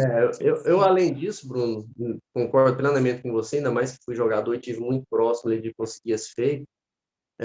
A gente torce muito para que o Vila consiga isso, porque a gente sabe o tanto que o torcedor é apaixonado, e eu que vivi lá dentro, sei que esse é o maior sonho de todos os torcedores colorados, é ver o dia É. o Vila chegar à Série A. Mas eu torço mais além disso. Eu sou bem bairrista, eu acho que o legal seria os três. Não, claro, Para mim, sem o dúvida Atlético já nenhuma, está consolidado. O sem Atlético já dúvida é um nenhuma. time consolidado. Para mim, o Atlético dificilmente, aí nos próximos anos, vai ser desastroso ao ponto de cair. Eu acho que o Atlético vai permanecer ainda bem firme e a tendência é crescer cada vez mais. Torço para que isso aconteça. Assim como o Goiás, que foi um time de tradição na Série A, né? Ficou tantos anos na Série A. Então, assim, eu queria ver um dia os três batendo ali na Não. Série A, porque aí a gente Nossa, teria um parâmetro maior, né? Dessa situação que você falou, dessa rivalidade dos três, porque claro. seria fantástico e fantástico para todos, né? Para o futebol goiano seria maravilhoso. Não, sem dúvida, eu acho que seria muito bom. Santa Catarina teve um ano que teve 4 ou 5 no mesmo ano, tirando ali Avaí e Figueirense, que estão sempre ali, né? Batendo e voltando e tal, os 3 times de Goiás não devem nada em tamanho para as outras equipes de Santa Catarina, nem mesmo para Figueirense e Avaí. Então, acho que seria muito bom se a gente tivesse os 3 e o Goiás, tudo indica que vai subir esse ano e quem sabe o Vila Nova no futuro próximo aí não se organiza e sobe e a gente tem os 3 lá, que seria muito bom para Goiânia, muito bom para o estado. Ô, Maestro, a gente está encaminhando para o nosso final aqui, eu vou fazer algumas perguntinhas para a gente poder encerrar, Bora beleza? lá, à Vamos lá? vontade. Eu queria te perguntar, na sua opinião, na sua opinião, não. Não, assim, vou fazer essa pergunta primeiro. Na sua opinião, qual é o melhor treinador com que você trabalhou? Que eu trabalhei, eu tive a honra, assim, tentando ser rápido, categoria de base e mesmo no profissional, eu tenho a questão da gratidão e, para mim, de entendimento. O Paulinho, né, que é o Paulinho Benga, para mim foi Paulo fantástico. Benga. Eu tive a honra de trabalhar por um período curto, mas trabalhei com o Carlos Alberto Parreira no Inter, então é um treinador gigantesco. Mas, assim, vou então falar do Vila. Do Vila, Roberval Davino e Paulinho. E o Paulinho. Para mim Paulo foram os dois Gonçalves. maiores. Ou Paulo Paulinho, Benga. Paulo Benga, né? Que a gente Ah, falava tá. Paulinho Benga. Paulinho Benga. Aham. E o Não, Roberval, o beleza. professor Roberval Davino, para mim também me ajudou muito. Foi um cara que me ensinou bastante. Ah, quem é o maior ídolo da história do Vila Nova? Sem dúvida nenhuma, apesar de eu não ter visto jogar, mas pelo que a gente ouve dentro do clube, esses 28 anos que eu fiquei dentro do Vila, o Guilherme. O Guilherme. Guilherme, que jogou na década de 60, início de 70, mas ele é tão grande, Bruno, que ele é unanimidade. Mesmo a gente que não viu, quando você ouve as pessoas falarem dele, você acaba concordando, sabe? Então, o Guilherme é o grande jogador da história do clube, sem dúvida nenhuma. E quem é o ídolo do Maestro Tim? Bruno, eu nunca tive muitos ídolos assim no futebol, cara, é uma coisa interessante assim, mas eu sou da geração Zico, né? Então eu tive o prazer de ver o Zico jogando, que era um talento gigantesco. E eu tenho muita lembrança. A primeira Copa do Mundo que eu lembro é a fantástica Copa de 82. Eu lembro de chorar horrores quando perdeu aquele jogo para a Itália. Depois choro de novo no 86 com o Zico, infelizmente errando o pênalti lá naquele jogo contra a França. Mas ele veio de um momento difícil, mas por tudo que ele passou, sabe? Eu tive uma carreira um pouco semelhante à dele, assim, devido às lesões que eu tive. Ele teve lesões graves, jogou numa época muito difícil, mas ele era um talento inigualável. Agora, no mundo do esporte, eu sou apaixonado por um rapaz chamado Ayrton Senna.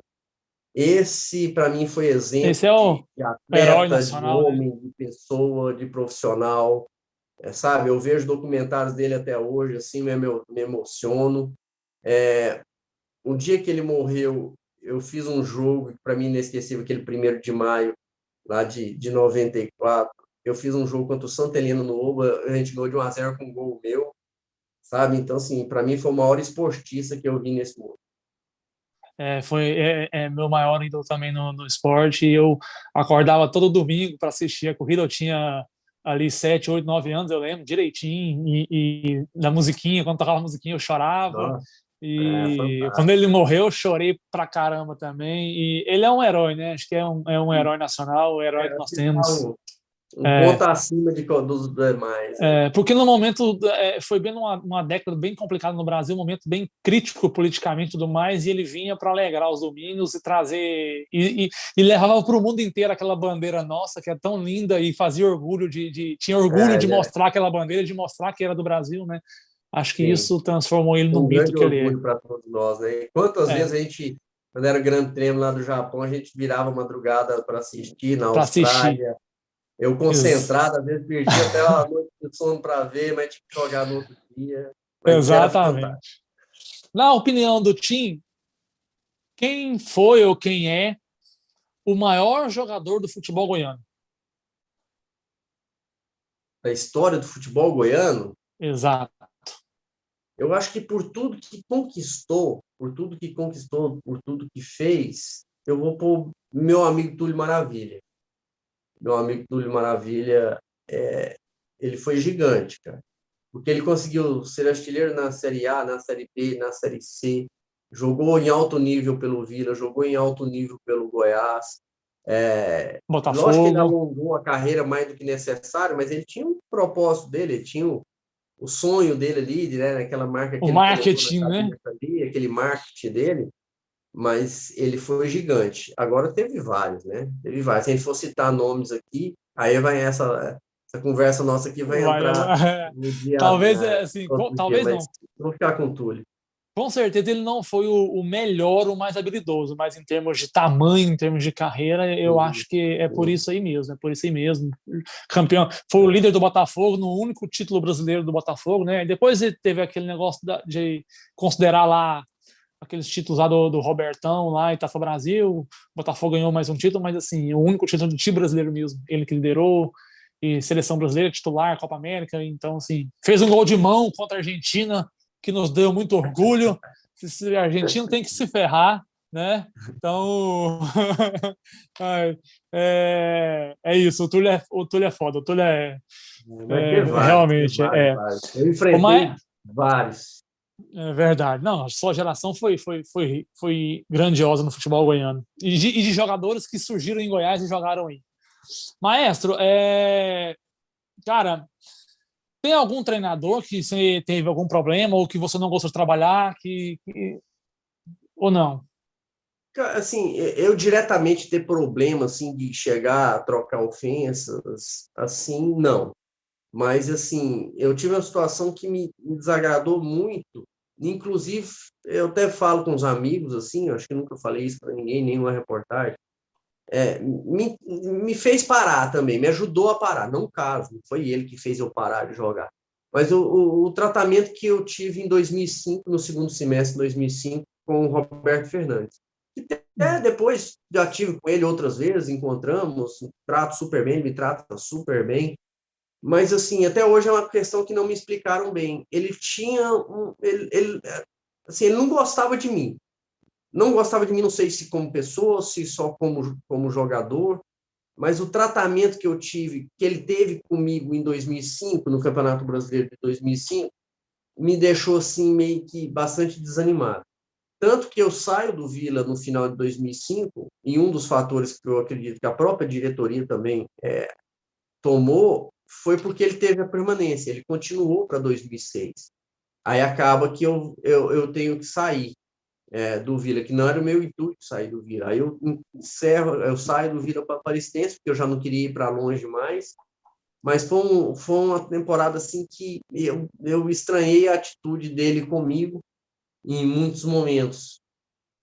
Praticamente esse, mas graças a Deus eu sempre tive um contato muito bacana com os treinadores que me treinaram, e até porque eu sempre tive muito respeito por todos, e falo novamente, eu não tive em momento algum problema de bater boca com o Roberto Fernandes, em momento algum.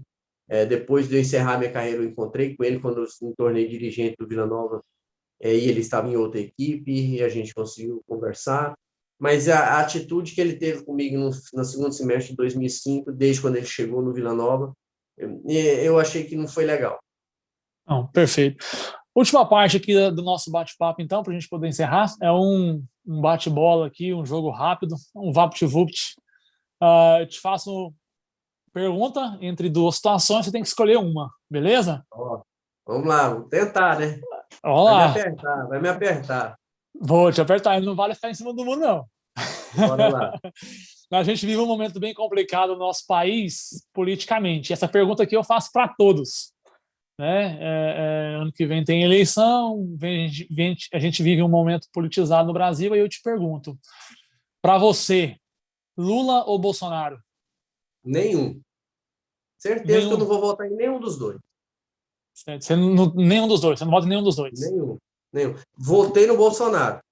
confesso para você, votei no Bolsonaro na eleição dele, muito naquele momento, Para mudar. porque eu era contra o PT, para dar uma mudança, mas a maneira dele comandar o país não me agrada, e também não me agrada a volta do Lula. Perfeito. O futebol, a gente tem aqueles momentos de concentração ali, aquela bagunça, música e tal. E durante muito tempo o pagode sempre comandou, mas a gente sabe que o sertanejo é muito forte hoje em dia, né? Principalmente em Goiás. Aí eu te pergunto, o Tim jogador, o Tim comentarista hoje, o que o Tim prefere? Pagode ou sertanejo? Pagode é o último. Pagode nunca gostei. Assim, uma ou outra música. Sertanejo está no sangue, mas gosto de rock. Por incrível que Gosta de pareça, eu rock? gosto muito de rock também. Inclusive, tem algumas bandas de amigos aqui em Goiânia que eu vi sempre que possível, tento acompanhá-los aqui. Mas eu gosto de rock e o sertanejo está na veia. Isso aí Ah, no não tem sangue. como. Está no DNA do goiano. Então vamos tirar o pagode. Rock ou sertanejo? Rock, Rock. Perfeito. rock. Ah, eu imaginei que fosse o sertanejo e ia perguntar de duas duplas, uma comparação uma com a outra. Mas, Agora, então, deixa eu tentar te ajudar. Eu ah, gosto do sertanejo mais antigo. mais antigo. Mais Então, ótimo. antigo. Eu Sertanejo dos tinha. goianos raízes aí. Então, tá, eu tinha preparado o sertanejo e eu ia te perguntar de duas do pessoal atual, mas então a gente vai pro antigo. Mas Zezé vamos. de Camargo e Luciano ou Leandro e Leonardo? Sou fã do Leonardo, assim, acho que todo goiano é fã do Leonardo, mas como cantor, eu gosto mais do Zezé. As músicas Perfeito. do Zezé, as antigas músicas do Zezé, cara, assim, eu sou apaixonado nas músicas do Zezé. Mas, assim, o Leonardo, cara, é difícil você falar isso. Ah, o É Leonardo é difícil falar pica. isso. O Porque o Leonardo Leonardo é um é. cara espetacular. Espetacular. O Leonardo é um ser humano fantástico. O Leonardo é. Nossa, É. tudo, Vamos tudo, lá. tudo, cara simples. Goiânia ou Porto Alegre? Goiânia, Essa qualquer é, outra fa... cidade do mundo, Essa é Goiânia. fácil, né? Essa é Essa fácil. é fácil. Essa é fácil. Ah, tá certo. A última, então. Goiás ou Atlético? Rapaz, tem que ser Atlético. Eu peguei a época da maior rivalidade de Goiás. Então, É. o Goiás me tirou muito bicho, Bruno. Eu vi uma Mas, entrevista sua que assim, você fala isso. tirou bicho demais meu, cara. Mas eu tenho um respeito gigantesco pelo Goiás. Tenho muitos e muitos amigos e sempre fui muito bem tratado por todos. Assim, muitas vezes, por incrível que pareça, acho que você vai até assustar com isso, eu fui melhor tratado por torcedores esmeraldinos que torcedores do Vila.